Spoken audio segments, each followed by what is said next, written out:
and an example of just some things in minor hockey and some things that you learned from at the time. You don't have to use it. Yeah. Well, basically growing up, it was my dad and my uncle that probably taught me, or had as coaches my whole life kind of growing up. So kind of learned from them. But probably the biggest thing was just having older brothers and living in a small town, and you're always kind of at the rink and playing the game. But I mean, the biggest thing was just going out and having fun and enjoying the game. I mean, there's obviously, like I said, the skills is probably the biggest thing you want to concentrate on at a young age. Yeah, perfect. So and you've also said this, but any advice to coaches in minor hockey today?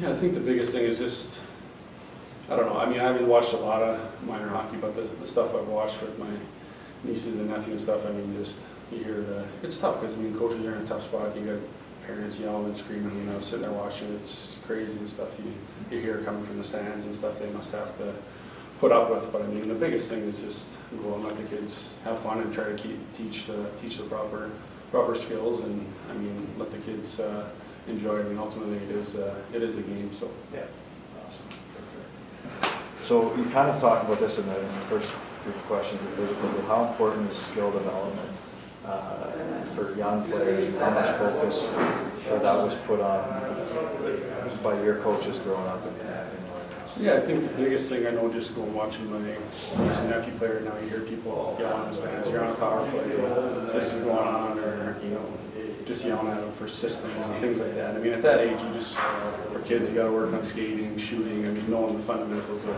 hockey, and coaches that try to implement systems and stuff at that age. It's more about going out, having fun, enjoying the game, and I mean, it's something where over time, a lot of it gets to that. It's just systems and that, and I mean, when you get to that, you want to have the right skills that you can play in those systems. So I think at a young age, I mean, just let the kids go, have fun, and play and work on, the biggest thing now in the hockey profession anyway is skating. I mean, you see everyone for the most part can skate. It has to be a good skater to keep up. So I mean, that's probably the number one skill to have, and then from that, just with the puck and to play with the puck, I guess is the next thing. Yeah, awesome. Since you're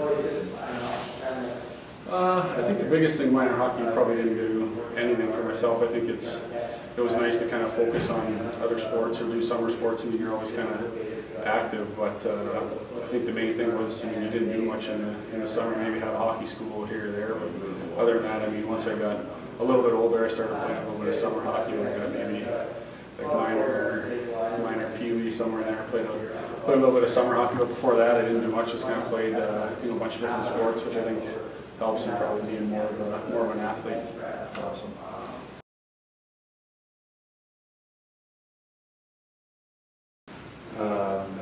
So maybe you answered this, but any advice regarding off-season trainers for players playing competitive hockey with aspirations of playing at a high level? I mean, it's tough. I mean, I don't know exactly what the age is where you start into that, where you start doing more in the summer. I know it's probably not great to do it at a young age before you're completely developed. I know myself, until I got probably junior age when I was 15 is maybe when I started lifting weights a little bit and things like that. So I don't think you have to maybe concentrate as much on that stuff as maybe working on your skills, developing as a player, skating, shooting, things like that. And I think once you get developed as a person, once you maybe 15, 16, you can start maybe more in the weights and doing things like that. Yeah. I mean, you would just show up basically an hour before a game and get ready to go put on your stuff if that, and get out there and play. I mean, there was no preparation. Now, I mean, so much is involved in getting the body ready before the game. Obviously, physically, mentally, I mean, there's a lot of different aspects. But now guys professionally are there 2.5 hours, some guys even 3 before the game, depending on what their routine is and how they prepare for the game. So I mean, I think that's changed dramatically now. You see people prepare themselves for the games. I mean, you can even see it from the young guys on the team to the older guys, because some of the older guys don't do as much. Some do more now that they're older because they got to get their body warmed up after so many years of taking a beating. But I think it's a lot more emphasis on that now than there probably was. Great. I normally get there, try to get not too early, like a couple hours before the game or whatever, so just kind of get in there, relax a little bit, meetings kind of before, video and on the other team and things like that, power play, penalty kill, things like that we go through. Team-wise, it's set up so you kind of you know, kind of mold your schedule around what the coaches have set up for meetings and preparing for the other team. But I just try to get there early enough. I get my sticks done, meetings, and then hop on the bike and kind of go through dynamic warm-up, stretching, you know, kind of routine and stuff before warm-up. And what do you mean by dynamic warm-up? Just a lot of it now. There's not as much static, like standing around stretching. Most of it is kind of movement now. I'm trying to do more swings and things like that, and trying to get the blood moving a little bit more.